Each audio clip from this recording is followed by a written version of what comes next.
escuchando Notimundo. Periodismo objetivo, responsable y equitativo. Organismos internacionales alertan sobre las presiones del gobierno de Daniel Noboa a la Corte Constitucional que podrían comprometer la independencia judicial. Vamos más allá de la noticia. Notimundo Estelar en FM Mundo con María del Carmen Álvarez. Y nos acompaña a esta hora Úrsula Indacochea. Ella es directora del Programa de Independencia Judicial de la Fundación para el Debido Proceso. Muy buenas noches y gracias por acompañarnos. Le saluda María del Carmen Álvarez. Buenas noches, María del Carmen, y a todos los oyentes de Notimundo. Úrsula, ¿cuál es la preocupación internacional que los lleva a pronunciarse y alertar sobre la independencia de los poderes públicos en nuestro país? ¿Qué tanta gravedad ven en esta situación?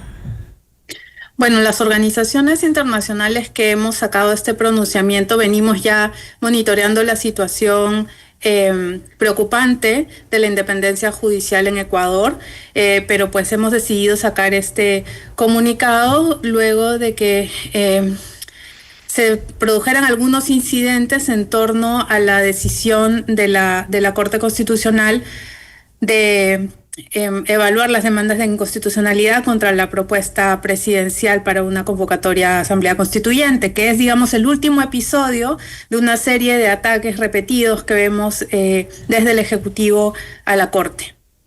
Ahora, al momento actual, el Ejecutivo pues ha rectificado, se ha encaminado el proceso de forma adecuada porque inicialmente, usted bien sabe, se había pues a través del decreto 148 se convocó directamente a la consulta popular. De alguna manera se saltó la intervención de la Corte Constitucional, pero se ha dado paso atrás. El Ejecutivo rectificó, ha encaminado el proceso para que la Asamblea Constituyente sea previamente calificada por la Corte Constitucional, que emita su dictamen como está señalado en el proceso, como debería ser. ¿No cree usted que esto puede ir de alguna manera zanjando estas diferencias? Bueno, yo creo que en este momento las cosas se han encaminado. Sin embargo, también nos preocupa mucho que el Poder Ejecutivo pueda no aceptar, ¿no?, las decisiones que vaya tomando la Corte en los sucesivos controles que tiene que tener respecto de esta iniciativa, ¿no? Ya vemos desde hace varias semanas o meses, digamos, que los ataques a la Corte están, digamos, aumentando y que se maneja una narrativa pública, un discurso de que los miembros de la Corte estarían obstruyendo el ejercicio de la voluntad popular, que estarían resolviendo, digamos, contra los intereses nacionales o contra los intereses del pueblo, ¿no?, en este discurso, y nos preocupa que solamente se acepten las decisiones del máximo tribunal cuando estas decisiones son en sintonía, ¿no?, con las iniciativas del Ejecutivo, y no cuando no lo son, digamos, haciendo uso de las facultades que la misma Constitución le ha establecido. Sin embargo, Úrsula, esto ha sido algo de dos vías. Nosotros los ecuatorianos hemos visto pues esta pugna entre Ejecutivo y Corte Constitucional desde hace ya algún tiempo. Quiero que usted vea una parte, un extracto de lo que conversamos hace pocos días, la semana pasada, con el doctor Ismael Quintana. Él es un abogado constitucionalista de buen nombre aquí en nuestro país y tuvimos pues una entrevista con él. Quisiera que escuche lo que dijo. Olvidándonos de la parte del derecho, ya desde el plano de lo político, sí tenemos también una corte que en muchas ocasiones se ha dedicado a poner una serie de cortapisas, de requisitos que incluso no están previstos en la Constitución y en la ley para efectos de la convocatoria a los procesos constituyentes. Por ejemplo, esto de que usted me diga, si usted quiere convocar una constituyente, usted me tiene que traer a mí un escrito de fundamentación de vía en el cual usted me tiene que explicar a mí por qué escoge esta vía en lugar de la reforma parcial y la enmienda, y me lo tiene que justificar desde lo económico, desde lo político, desde lo social y desde lo jurídico. Es así no es una atribución que tiene la Corte Constitucional, porque la Corte, como cualquier órgano del poder público, es poder constituir, y la Corte no puede en ese sentido limitar el ejercicio del poder constituyente originario. ¿Qué decir sobre esto? La Corte Constitucional también se ha salido de sus atribuciones y lo está diciendo un abogado constitucionalista. Bueno, sobre eso hay muchos debates académicos sobre cuáles son los límites del poder constituyente, ¿no? Y si el poder constituido le puede poner ciertas vías, procedimientos, ¿no? La misma Constitución ecuatoriana establece la forma en cómo se debe convocar a una reforma de la Constitución, a una sustitución de la Constitución, cosa que otras constituciones, por ejemplo, como la peruana, no establecen.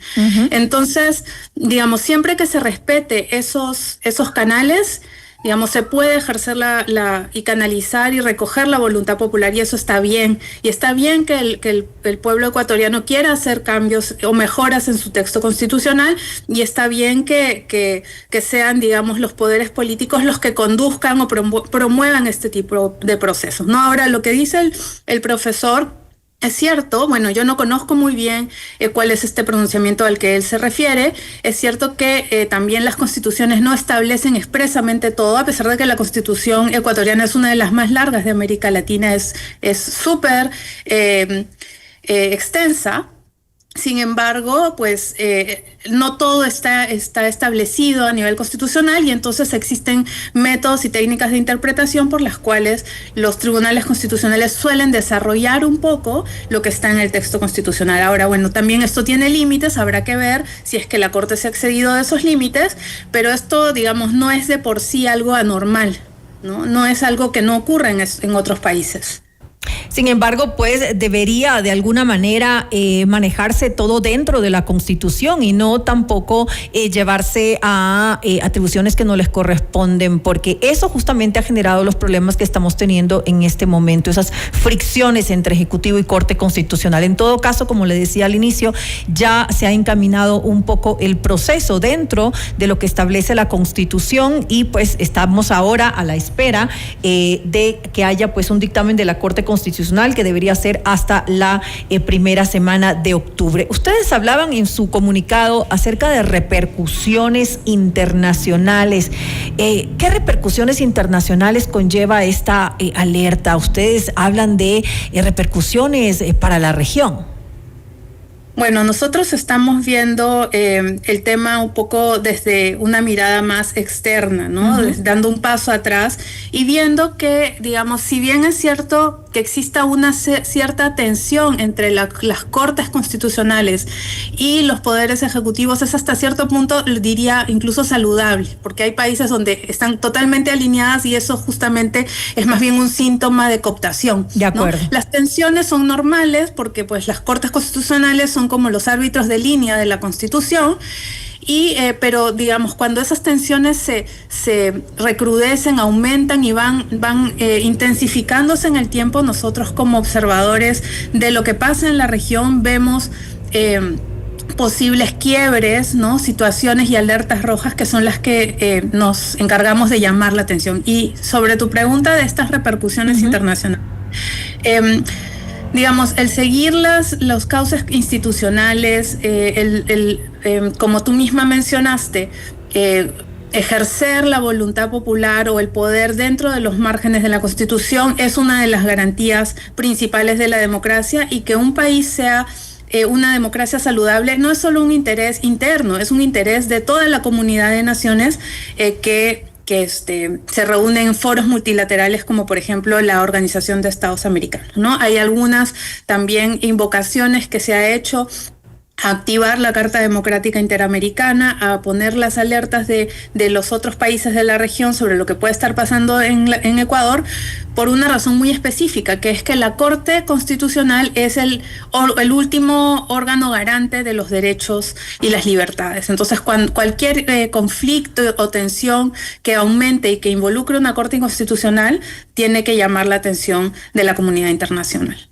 Úrsula, antes de finalizar, estaba también yo leyendo ese comunicado y en uno de los párrafos dice, al mismo tiempo y ante las movilizaciones pacíficas convocadas por el movimiento indígena y diversos sectores de la sociedad civil ecuatoriana, hacemos un llamado al Estado a respetar, garantizar los derechos a la protesta pacífica, la libertad de expresión y la libertad de asociación. Yo quiero comentarle a usted que el día de hoy hubo un atentado contra servidores policiales y militares. 2 uniformados resultaron heridos luego de un ataque al comando de policía de Otavalo en la provincia de Imbabura en el marco de estas manifestaciones convocadas por la CONAIE. ¿Pacíficas? En general, debemos considerar que los eventos violentos que pueda haber en las protestas no contaminan la totalidad de la protesta. Por supuesto que estamos en contra de la violencia, ya sea que venga de los propios manifestantes como del uso excesivo de la fuerza y la represión por parte del Estado, ¿no? El Estado no solamente debe garantizar el derecho a la protesta, sino también la integridad de quienes se manifiestan, ¿no? Y esto aplica no solamente para los que se manifiestan en contra de medidas gubernamentales, sino también para quienes las apoyan, ¿no? En general, cualquier uso de la violencia durante la protesta es condenable. Sin embargo, eso no quiere decir que toda la protesta deba ser calificada de no pacífica solamente porque hayan incidentes. Por supuesto, hay que encontrar a los responsables y dilucidar lo que ha pasado. De acuerdo, el llamado de atención debe ser no solamente para las autoridades, debería ser también para quienes convocan a estas marchas, asegurarse de que se trate de marchas pacíficas, porque ya aquí lamentablemente en nuestro país hemos tenido algunas de estas marchas que, créame, no han sido para nada pacíficas. Así que le quiero agradecer nuevamente a Úrsula Indacochea, ella es directora del programa de Independencia Judicial de la Fundación para el Debido Proceso, por habernos acompañado en este espacio. Gracias, María del Carmen. Usted está escuchando